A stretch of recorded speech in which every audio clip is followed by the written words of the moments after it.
Selamat pagi semuanya. Saya berharap kita semua dalam keadaan sehat, baik-baik saja. Nah, pada hari ini kita akan belajar mengenai topik kita dari bab 1 yang berjudul Manusia Citra Allah. Nah, maka untuk memahami bagaimana manusia sebagai citra Allah, maka kalian harus simak video ini sampai selesai ya. Judul materi kita pada pagi hari ini adalah Manusia Citra Allah. Mungkin pernyataan manusia sebagai citra Allah sudah sering kita dengar. Mungkin di bangku sekolah dasar juga kita sering mendengar bahwa manusia itu adalah citra Allah. Tetapi biarpun kita semua sering mendengar, tetapi kita juga harus memahami dengan baik dan benar apa sih sebenarnya maksud dari manusia sebagai citra Allah. Nah, maka pada bab ini tadi saya diberi judul Manusia sebagai Citra Allah. Pada bab ini ada 5 poin penting yang harus kita pahami bersama. Nah, yang pertama itu adalah poin aku sebagai citra Allah yang unik. Itu poin pertama. Nah, poin yang kedua adalah setelah kita mengetahui bahwa aku adalah citra Allah yang unik, maka kita juga harus memahami yang kedua itu apa sih tugasku sebagai citra Allah. Nah, maka yang pertama tadi saya menyadari bahwa aku adalah citra Allah yang unik. Maka yang kedua itu aku mengetahui apa sebenarnya tugasku sebagai citra Allah. Kemudian yang ketiga itu adalah setelah mengetahui bahwa aku adalah citra Allah, maka aku juga harus mengetahui apa-apa saja kemampuanku, apa saja bakat yang kumiliki. Nah, poin yang keempat itu bagaimana bahwa aku menyadari semua kemampuanku itu juga terbatas. Dan poin yang kelima itu adalah bagaimana kita bersyukur sebagai citra Allah. Nah, maka saya ulangi sekali lagi, ada 5 poin penting yang harus kita pahami dalam bab ini. Yang pertama, aku adalah citra Allah yang unik. Yang kedua, aku tahu apa tugasku sebagai citra Allah. Kemudian yang ketiga, aku menyadari apa bakat dan kemampuanku. Kemudian yang keempat, aku juga harus menyadari bahwa kemampuanku itu terbatas. Dan yang kelima, bagaimana aku mengucap syukur bahwa aku adalah seorang citra Allah. Nah, baik anak-anak, tetapi pada pagi hari ini kita hanya akan membahas 3 poin saja pada bab ini. Nah, poin yang pertama yang akan kita bahas itu adalah aku sebagai citra Allah yang unik. Poin yang kedua itu adalah apa tugasku sebagai citra Allah. Dan poin yang ketiga, apa bakat dan kemampuanku. Pada poin yang pertama, aku adalah citra Allah yang unik. Untuk memahami poin ini, kita pertama-tama harus mengenal diri kita sendiri, kemudian kita menyadari bagaimana sikap kita setelah aku tahu bagaimana diriku sendiri.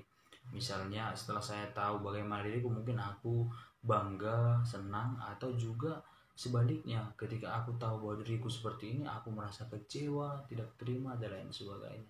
Nah, maka poin yang harus diketahui oleh semua anak-anak pada pagi hari ini itu bagaimana kita mengenal diri kita sendiri. Nah, untuk memahami bagaimana cara kita mengenal diri kita sendiri, coba kamu bayangkan bahwa pada hari ini adalah hari ulang tahunmu. Kemudian banyak teman-temanmu datang untuk memberikan kado ulang tahun kepadamu. Nah, Yesus adalah salah satu temanmu misalnya yang datang untuk memberikanmu kado ulang tahun. Nah, dalam kado ulang tahun ini, Yesus memberikan ada 4 lapisan. Nah, jadi misalnya ada satu kado besar, kemudian ada lagi kado sampai 4 lapisan di bawah ya. Nah, maka lapisan yang pertama itu Yesus berikan apa? Yesus memberikan hal-hal yang bersifat fisik. Nah, apa saja itu hal-hal yang bersifat fisik? Misalnya saya mempunyai rambut keriting, saya mempunyai kulit yang hitam, atau saya mempunyai mata yang besar atau lain sebagainya. Itu semuanya bersifat fisik. Nah, setelah di lapisan pertama itu bersifat fisik, di lapisan kedua itu adalah sesuatu atau hal-hal yang menyangkut tentang kebaikanmu. Nah, misalnya kamu senang menabung, kamu senang menolong orang tua, kamu senang bercakap-cakap dengan teman, ramah, begitu. Nah, itu adalah lapisan yang kedua mengenai sifat baik yang kamu miliki. Kemudian di lapisan yang ketiga yang agak kecil itu, Yesus memberikanmu bakat dan kemampuan. Nah, apa-apa saja sebenarnya yang ada dalam aspek bakat dan kemampuan. Misalnya saya bisa bernyanyi, saya bisa melukis, saya bisa menari, dan lain sebagainya. Itu adalah bakat dan kemampuanmu sendiri. Nah, kemudian di lapisan yang terakhir, lapisan yang sangat kecil itu, di situ Yesus memberikanmu kado berupa pengalamanmu yang menggembirakan. Misalnya ketika kau pergi sekolah, orang tua mengantarmu sehingga kamu sangat senang, atau juga orang tua memberikan uang jajan yang lebih setiap harinya sehingga kau sangat senang, atau juga pengalaman-pengalaman yang menggembirakan lainnya. Nah, setelah kamu mengenal dirimu sendiri dari aspek fisik, kemudian dari aspek sifat baik, kemudian dari aspek bakat dan kemampuan, dan yang terakhir itu dari aspek pengalaman-pengalaman yang menggembirakan. Setelah kamu mengenal dirimu dari keempat cara tadi, maka coba kamu menyadari bagaimana sikapmu. Nah, apakah kau setelah saya tahu bahwa saya seperti ini, kemudian apakah kamu menerima atau justru kamu menolak? Nah, mungkin kadang muncul dalam pikiran kita, Tuhan, kenapa aku itu diciptakan berambut keriting misalnya, berkulit hitam begitu.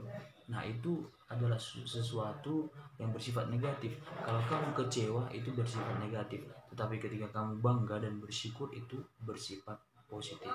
Pada poin yang kedua itu diberi judul Aku tahu bagaimana tugasku sebagai citra Allah. Nah, tadi kita sudah mengenal diri kita sebagai citra Allah. Kita juga sudah menyadari bagaimana sikap kita setelah kita tahu bahwa kita adalah citra Allah. Kemudian poin yang kedua ini kita ditawarkan materi apa sih sebenarnya tugas kita sebagai citra Allah, kan begitu. Nah, pada materi ini ada dua tugas penting manusia, kita sebagai manusia juga sebagai citra Allah, ada dua tugas penting. Yang pertama itu dalam kitab suci dikatakan bahwa kita harus beranak cucu, bertambah banyak, dan berkuasa atas ciptaan Tuhan yang lainnya.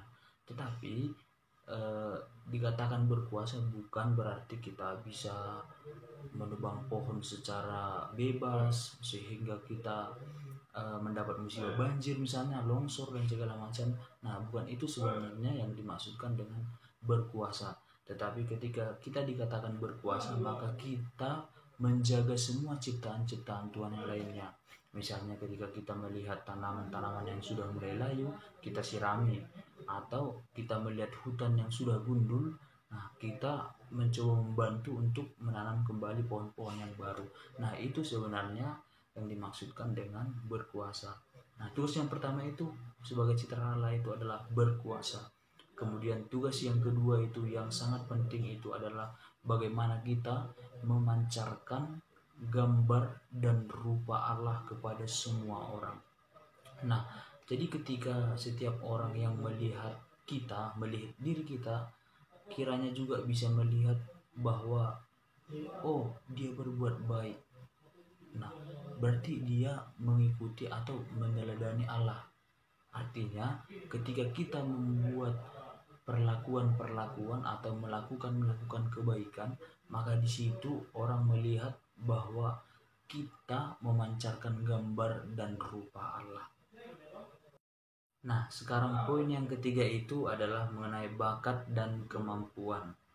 Nah, setelah kita mengenal diri kita bagaimana, juga kita mengetahui bagaimana tugas kita sebagai citra Allah, dan poin yang ketiga, poin yang terakhir yang akan kita bahas pada hari ini berbicara tentang bakat dan kemampuan kita sebagai citra Allah. Nah, pada poin ini kita diajak untuk mencari dan menemukan apa sih sebenarnya bakat dan kemampuanku. Nah, kemudian setelah kita menemukan apa bakat dan kemampuan itu, kemudian kita berpikir bagaimana cara saya untuk mengembangkan bakat dan kemampuan yang saya miliki. Nah, dua topik itu yang akan kita bahas pada poin yang ketiga ini. Nah, maka yang pertama itu kita harus mencari dan menemukan apa sih sebenarnya bakat dan kemampuanku. Nah, coba pikirkan kembali, apa sih sebenarnya bakat dan kemampuanku? Nah, misalnya bakat dan kemampuanku itu di bidang bernyanyi, di bidang menari, melukis, eh, melawak misalnya juga bisa. Nah, itu adalah bakat dan kemampuan yang kita miliki misalnya. Nah, kemudian setelah kita, oh, aku menemukan bahwa bakatku sebenarnya itu bermain bola, atau bakatku itu sebenarnya menyanyi, atau bakatku itu sebenarnya memainkan alat musik. Nah, bakatku itu sebenarnya membuat orang tertawa misalnya kan. Nah, itu adalah bakat dan kemampuan. Nah, setelah kita menemukan itu, maka kita cari bagaimana cara kita untuk mengembangkan bakat dan kemampuan yang kita miliki itu. Nah, untuk mengembangkan bakat dan kemampuan yang kita miliki itu, Yesus memberikan kita teladan. Nah, teladan apa yang diberikan oleh Yesus kepada kita? Nah, dalam Injil Matius diceritakan bagaimana tentang perumpamaan talenta. Nah, kemudian di Injil Matius itu di sana diceritakan bagaimana orang yang bisa mengembangkan talenta dengan baik akan diberikan lagi talenta yang lebih besar. Nah, dan orang yang sama sekali tidak mau untuk mengembangkan talentanya, nah talentanya itu akan diambil, dicabut dari dirinya. Nah, kemudian dalam Injil Matius itu dikatakan juga bahwa orang yang memiliki akan diberikan lebih. Nah, coba kita bayangkan, dia sudah memiliki, nah tetapi akan diberikan lebih. Apa sebenarnya maksudnya? Nah, di sini mau diceritakan bahwa orang yang memiliki semangat untuk mengembangkan bakat dan kemampuannya, maka dia akan memperoleh bakat dan kemampuan yang lebih baik lagi. Nah, oke, anak-anak, jadi itulah materi kita pada hari ini.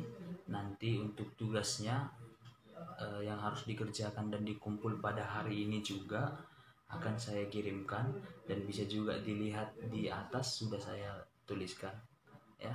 Semoga dengan materi pembelajaran kita ini kita semakin mengenal diri kita, dan juga kita semakin menyadari bahwa kita itu unik dan kita itu berbeda dengan orang lain.